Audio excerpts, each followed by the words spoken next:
No place in our society, no place in any of our parties, and no place in any of our dialogue. Neither does any other form of racism. And when 60% of Tory party members think Islam is a threat to Western civilization,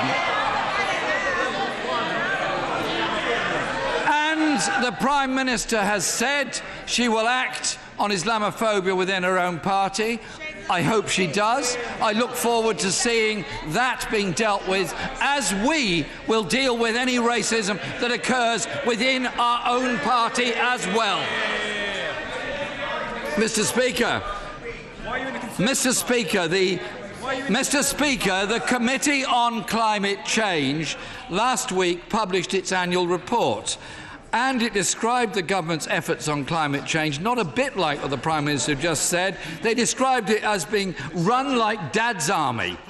The government's target is to reduce carbon emissions by 57% by 2030. Can the Prime Minister tell us how much progress has been made on that? To the right honourable gentleman, on the climate change issue, the chairman of that committee said that the UK is the first major economy to set a net zero emissions target and intends to host the world leaders at next year's landmark climate conference. These are historic steps forward and position the UK at the forefront of the global low-carbon transition. But the right honourable gentleman, I note, did not apologise in response to my first questions. We deal with Islamophobia in the Conservative Party. Any allegations of Islamophobia are dealt with, unlike his way in the Labour Party, where he is failing to deal with anti-Semitism. And he can stand up and say all he likes about the Labour Party introducing anti-racism legislation.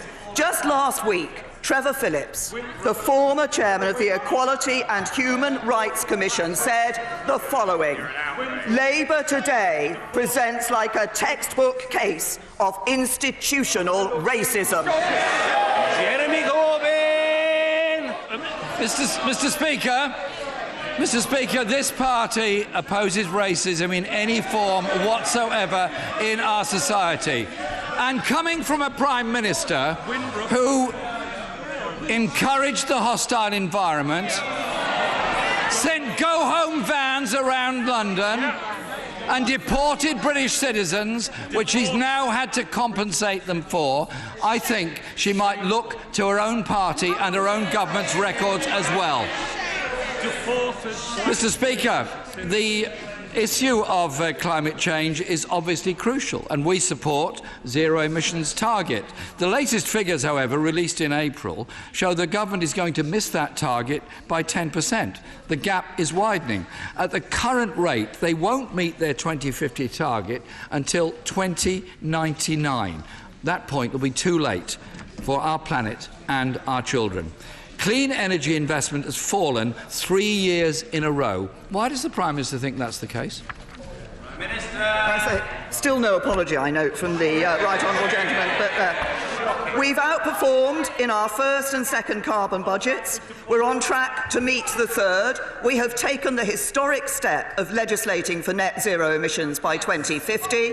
We have yet to see all the policies and proposals in our clean growth strategy coming into play and having an effect on our target. This is a party that is acting on climate change. This is a party that is delivering for the people of this country. This is a party that is dealing with the issues that matter to people day to day.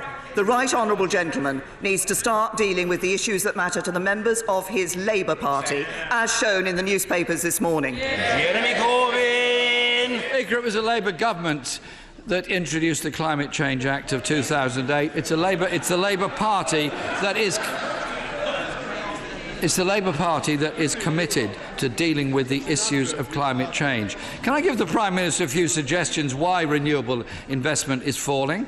They scrapped the feed-in tariff. Yeah. They failed to invest in the Swansea Tidal Lagoon, and they've slashed investment in onshore wind. If we're serious about tackling this climate emergency, we need to fully acknowledge the scale of the problem. Labour is committed to measure total UK emissions. Not just what we make here, but what we buy from abroad also, so we have an accurate figure of what the emissions really are by consumption in this country. Will the Prime Minister match that commitment? Prime Minister. The right honourable gentleman knows we measure our targets according to the international definitions of those targets, and that's exactly the right thing for us to do. But he talks about renewables. Let's just actually look at the record on renewables.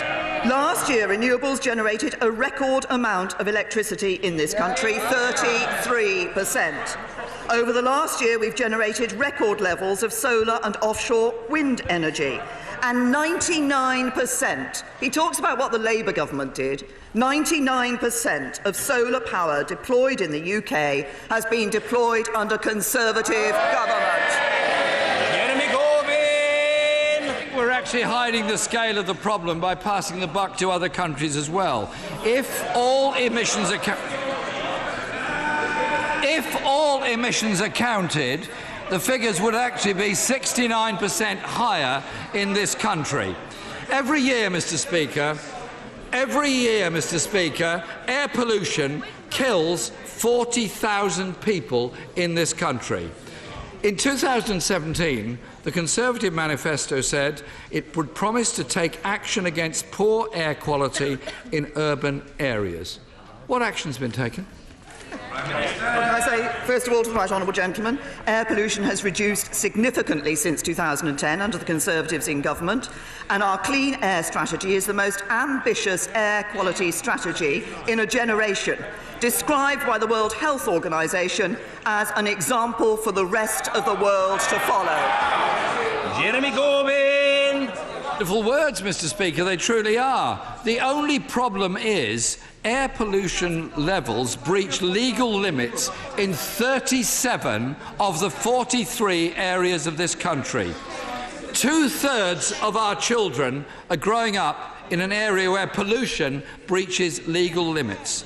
This crisis is literally suffocating our children and damaging their health.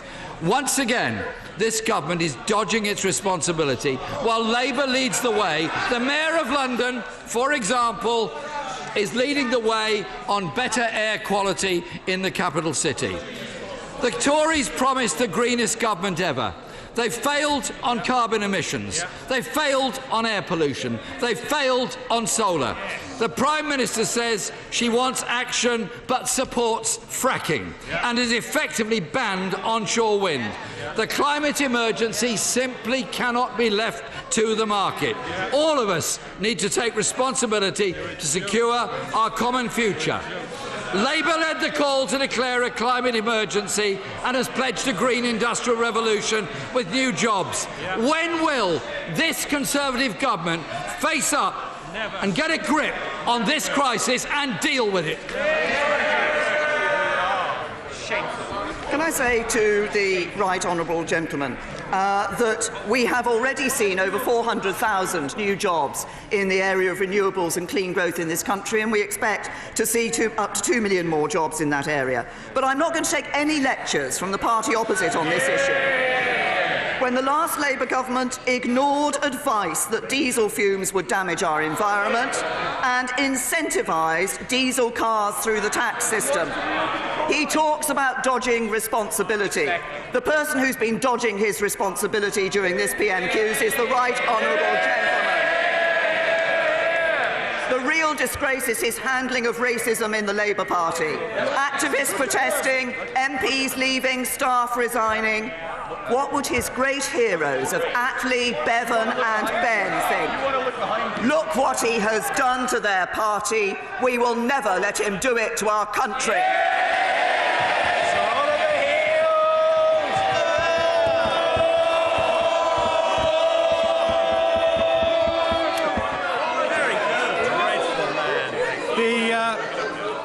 The Prime Minister has repeatedly made animal welfare a priority during her time. Britain leads the World Animal Welfare Protection Index. And can I thank her and the Secretary of State for supporting Finn's Law, the Animal Welfare Service Animals Act, and also for bringing forward the sentencing bill which for a nation like ours, which loves animals, is a key measure because it will put up the maximum sentence to 5 years imprisonment. Will she do whatever more she can to ensure a speedy passage? Thank you, Mr. Speaker. And can I first of all thank my right honourable friend, because I know this is an issue that he has been working on himself for some time, and thank him for highlighting the work that has been done. There is no place for animal cruelty in this country, and when the sentencing bill is passed, as my right honourable friend alludes to, those who mistreat or abuse animals or are involved in animal fighting will rightly face one of the toughest penalties available anywhere in the world, which cements our place as a world leader on animal welfare.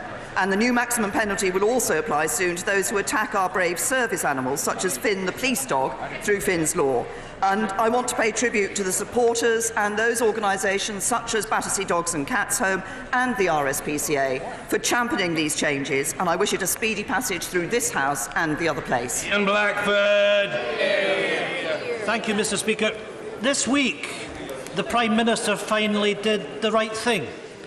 When Donald Trump told women that they should go home, she called it out as unacceptable. Mr. Speaker, let me be clear. Donald Trump's actions are textbook racism. They are repugnant, and diplomatic politeness should never stop us from saying so.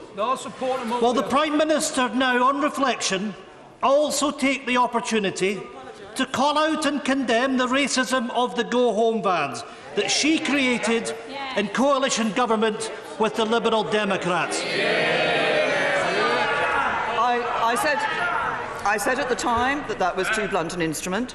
That was dealing with... But there is an important issue here, which is that the public expect us to have a fair immigration system which deals with those who are here illegally. And that is what we need to do. And he refers to the comments made by President Trump. As he has himself alluded to, I have strongly condemned those comments made by President Trump. Ian Blackford. Mr. Speaker, when the Prime Minister implemented the hostile environment policy, her party stayed silent. When she delivered the racist go-home bans, the Tories remained silent. When asylum seekers are deported to places where their lives are at risk, the Tories stay silent. And yes, Mr. Speaker, when faced with the racist columns written by the former Foreign Secretary, they stay silent. Isn't the member for Aberconwy correct, Prime Minister, when he warns that the Tories are appealing to the type of nationalism that has seen UKIP grow? While the Tory party shares more with the extremes of Donald Trump and Nigel Farage, isn't it any wonder, Mr. Speaker, that Scotland looks on in horror? The Conservative Party is a party for the whole of the United Kingdom, and the only party in this House which is appealing to blatant nationalism is the party that wants to take Scotland.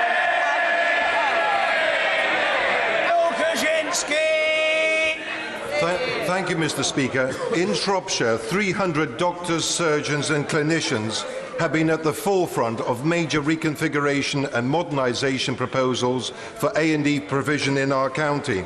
We have secured £320 million for these vital changes, and yet Labour-controlled Telford Council, an organisation bereft of any medical expertise, has repeatedly prevented these vital changes from taking place.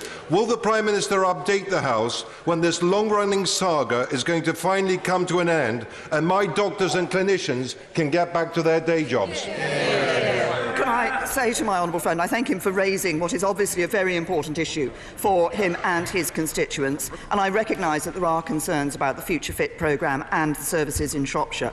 I understand that my right honourable friend, the Health Secretary, has referred this programme to the Independent Reconfiguration Panel, and the Department of Health will be studying that advice carefully before making a decision. We have a simple view that clinicians should take these decisions, because it's clinicians who know best the services that should be available for his constituents and others. Steve McCabe. Thank you. I often disagree with the Prime Minister, but I respect that many of her intentions are honest and decent. When she raised the hopes of millions of carers by promising them a statutory leave entitlement, they were thrilled. So far, we've had reference to a committee. Is it a failed promise, or does the fact it's a manifesto pledge mean she's ensured that the honest and decent thing for her successor to do is deliver it? Well, can I say to the honourable gentleman that the issue of carers' leave is one on which we've been consulting. That is in the system, and I have every expectation that whoever succeeds me in this place will indeed take that forward. Sir Roger Gale. Mr. Speaker, it's been remarked upon that my right honourable friend is one of only 3 Prime Ministers upon whose watch a World Cup has been brought home. She and her husband were fortunate enough to be present to watch that wonderful team effort. In the final week of her premiership, would my right honourable friend allow herself the luxury of considering that history is likely to treat her captaincy rather more kindly than it will treat those who have campaigned against her? Oh, can I thank my honourable friend and thank him? Thank my honourable friend and thank him for the support that he has shown me and the government in the work that we have been putting forward. I was very pleased to be able to be there for the whole of the World Cup final on Sunday. It was nerve-wracking, it was nail-biting, but our team brought it home, and many congratulations once again to them. This is Sharon Hodgson. Thank you, Mr. Speaker. When the Prime Minister made her first speech in Downing Street, she said she would fight against the burning injustices of inequality. 3 years on, Mr. Speaker, nothing has changed. As schools wind down for the summer holidays, many children will be excited for the fun and the joy to come. But thousands of families whose children receive free school meals will be worried about how they're even going to feed their children, let alone take them on holiday. If she wants a meaningful, lasting legacy, will she extend the holiday activity funding to ensure that all children who receive a free school meal during term time are fed in the holidays? Can I say to the honourable lady that we had a successful £2 million programme in the summer of 2018, and this year we are more than quadrupling this funding. Around 50,000 disadvantaged children in 11 local authority areas will be offered free meals and activities over the summer holidays. That is going to be funded by £9 million from the Department for Education. We had a good programme last year. We're expanding that programme this year because we want to help children wherever they are receive the right support in school and out. Ed Vasey. In the week when we celebrate the anniversary of man first walking on the moon, could I draw the Prime Minister's attention to the amazing space cluster that exists in my constituency at Harwell, with amazing companies like Open Cosmos and Oxford Space Systems. In the last week of her premiership, could she perhaps have a conversation with the Nuclear Decommissioning Authority and the Department of Business? If we can accelerate the decommissioning of the land at Harwell, we can really accelerate the success of this cluster. And I will personally invite her back to inaugurate Theresa May Way when this is done. Well, the Prime Minister is just beyond excited. The Prime Minister. I was going to say, Mr. Speaker, such temptation has been dangled before me, and I thank my honourable friend for it. Can I say to him, first of all, we're very pleased with the cluster that there is in his constituency and the important role that that plays in our economy, in our research and our science development. The Business Secretary is in the chamber and has heard the point that my honourable friend has made about accelerating this process, and I'm sure that the Business Department will look carefully at his request. Paula Sheriff. Mr. Speaker, passengers across the north of England are wondering which has been delayed the longest, the Northern Powerhouse or the next train. So will she and her legendary Transport Secretary use their last few days in office to justify our endless waits for relic pacer trains, while the Northern Fail franchise rewards incompetent bosses with £2 million pay packets? Or will she finally agree with our plans to renationalise the railways and run them for the public good? Can I say to the honourable lady, she talks about the Northern Powerhouse. The Northern Powerhouse is there. We are operating. We are putting development. We are putting funding into the Northern Powerhouse, including record levels of funding for transport across the north of England. That is the commitment this government has made. We're not just using words. We're actually putting the money in. We're seeing a difference. We're making a difference. Rachel McLean. Thank you, Mr. Speaker. Will the Prime Minister join me in congratulating Ian Dukes and our local community in Redditch for raising nearly £500,000 for the Rory the Robot appeal to fund a prostate surgery robot in Worcestershire? However, despite all the hard work from the Acute Trust, the Specialist Commissioners haven't approved the business case yet. So will she use her legacy in her last week to help us sort this problem out? Well, can I thank my honourable friend? I'm very happy to congratulate Ian Dukes and all those who've been responsible for raising the money for, as I understand it, Rory the Robot. I am sitting 2 steps away from the International Development Secretary, but I gather this is a reference to medical equipment that my honourable friend has made. And obviously we will look carefully at the point she's raised about the business case. Virendra Sharma. Thank you, Mr. Speaker. For the entirety of this Prime Minister's term of office, the UK has held to its 0.7% international aid commitment. Is the Prime Minister proud of this record? And will she use her powers and influence to ensure the next government holds not just to the letter of this commitment, but the spirit too? Thank the honourable gentleman for raising this issue. I am indeed proud of the role that the United Kingdom has played and the development aid that we spend across the world, helping the most vulnerable, helping some of the poorest people around the world, but also dealing with issues as they arise, like the Ebola in the Democratic Republic of Congo. Can I also say to the honourable gentleman, the 0.7% of GNI target is now in legislation, and also it was a commitment that we as Conservatives in our manifesto committed to maintain. So I'm sure that that will continue, and it will continue to be an important sign of what this government, this Conservative Party, believes we should be doing around the world in helping some of the most vulnerable and some of the poorest. Robert Halfon. Thank you, Mr. Speaker. Prime Minister, on Saturday I met a group of residents in Harlow, many of them on government help to buy schemes, who moved into homes built by Persimmon that are shoddily built with severe damp and crumbling walls. In the eyes of my residents, Persimmons are crooks, cowboys and con artists. Will my right honourable friend, the Prime Minister, hold the company to account, ensure that residents get proper compensation, urge the Chief Executive to come to Harlow to meet with these families who have suffered so much? Persimmon Homes should not behave in this way.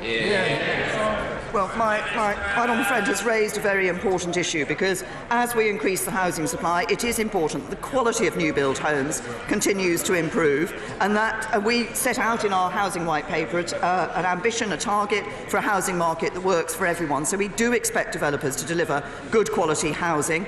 We've already announced our intention for a new homes ombudsman to protect the rights of home buyers and to hold developers to account. We expect all developers to build their homes to a good quality standard. These are homes that people will be living in for many years. They deserve those standards. Mr. Speaker, all the major European industrial nations insist that ships for their navies are built in their own yards.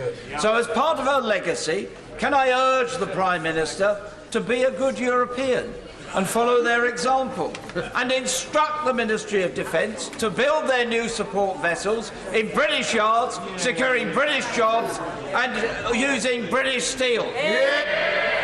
I say to the right honourable gentleman that, as he knows, it is this government that actually brought forward our shipbuilding strategy to ensure that we are supporting and encouraging shipbuilding around the United Kingdom.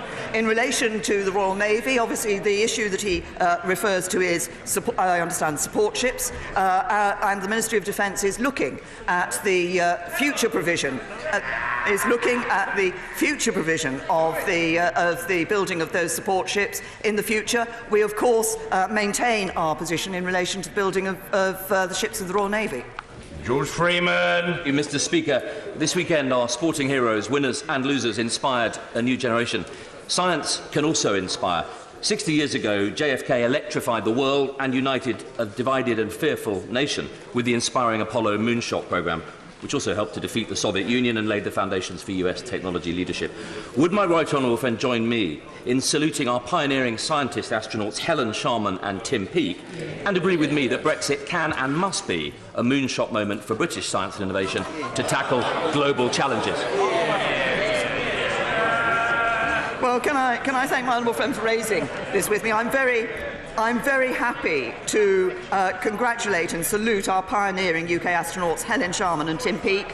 One of the first receptions I held in number 10 Downing Street when I became Prime Minister was for Tim Peake, and what was inspiring was to see the way in which what he had done in space had encouraged young people particularly to have this interest in space and in science. We're a global leader in science and innovation.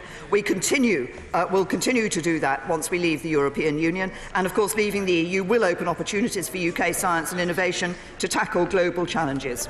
Chris Stevens. Thank you, Mr. Speaker. Tonight, campaigners will be meeting in Govan to discuss direct action against the Home Office contractor Serco, who intends making 300 vulnerable asylum seekers homeless through their lock change eviction programme, many of whom have outstanding claims as asylum seekers, and as the Prime Minister will know, the Home Office can take 37 days to process Section 4 support.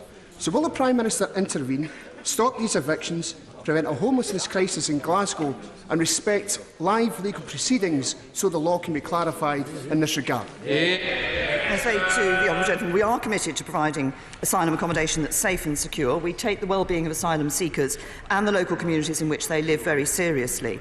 Asylum seekers who would otherwise be destitute are provided with free, fully furnished accommodation while their applications are considered, and we cover utility costs, provide a cash allowance to cover other essential living needs. But once a person's asylum claim is fully determined, then their entitlement to that support will end. What I understand has been happening is that Serco has been providing accommodation at its own expense to over 300 people who are no longer eligible for such accommodation, either because they've been refused asylum or because they've been granted leave to remain and should move on to mainstream benefits and housing. Jeremy Lefroy. Mr. Speaker, last week I had the honour of visiting the world's best transformer factory in Stafford in my constituency, run by General Electric. They were constructing the first of 72 transformers to go to Iraq. Now they are only able to do this through the support of UK export finance. Would my right honourable friend congratulate me? Would my right honourable friend...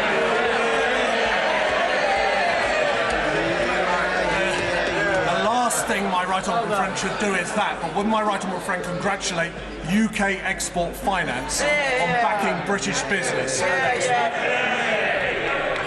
I say to my honourable friend, I'm very happy to congratulate him for all the work that he has done for his constituency and more widely.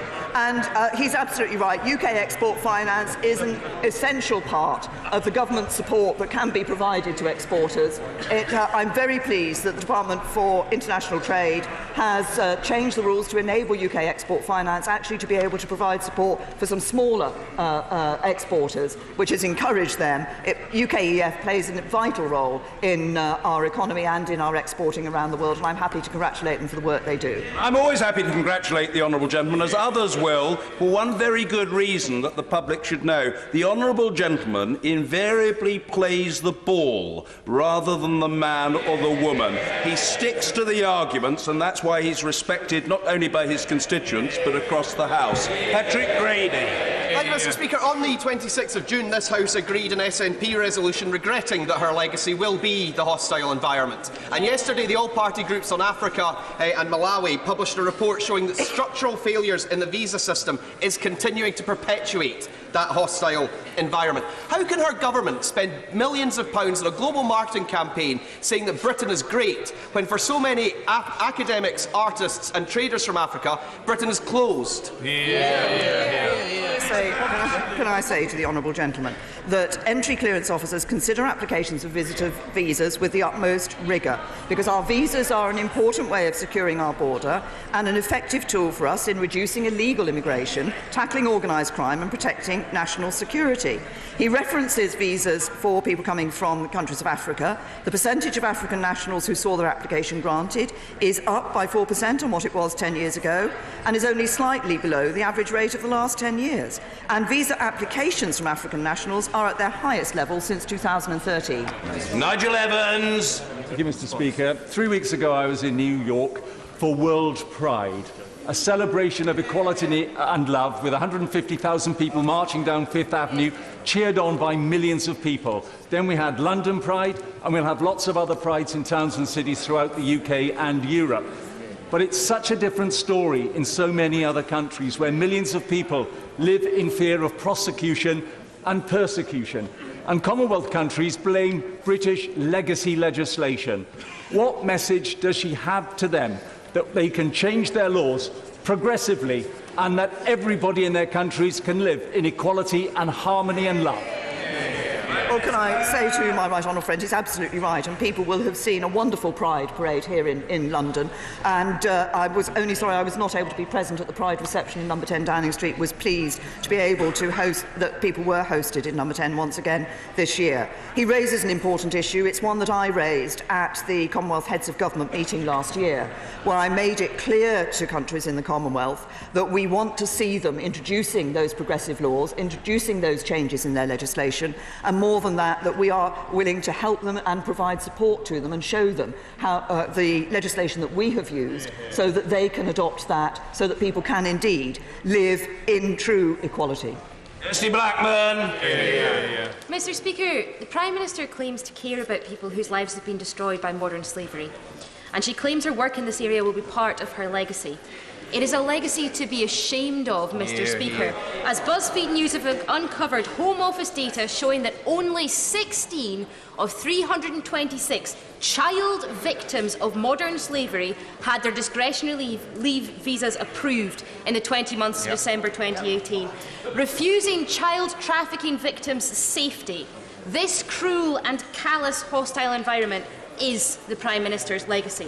Will she apologise or hang her head in shame? Can I say to the Honourable Lady that we do, of course, constantly look at how we can improve our response to modern slavery. I'm very pleased. I had a meeting only a few days ago where I met many people involved in organisations dealing with supporting victims of modern slavery, but also those who are involved in the prosecution of perpetrators of modern slavery, and those parliamentarians who have been involved in the independent review that took place of the Modern Slavery Act. We're going to take on board most of the recommendations from that Act.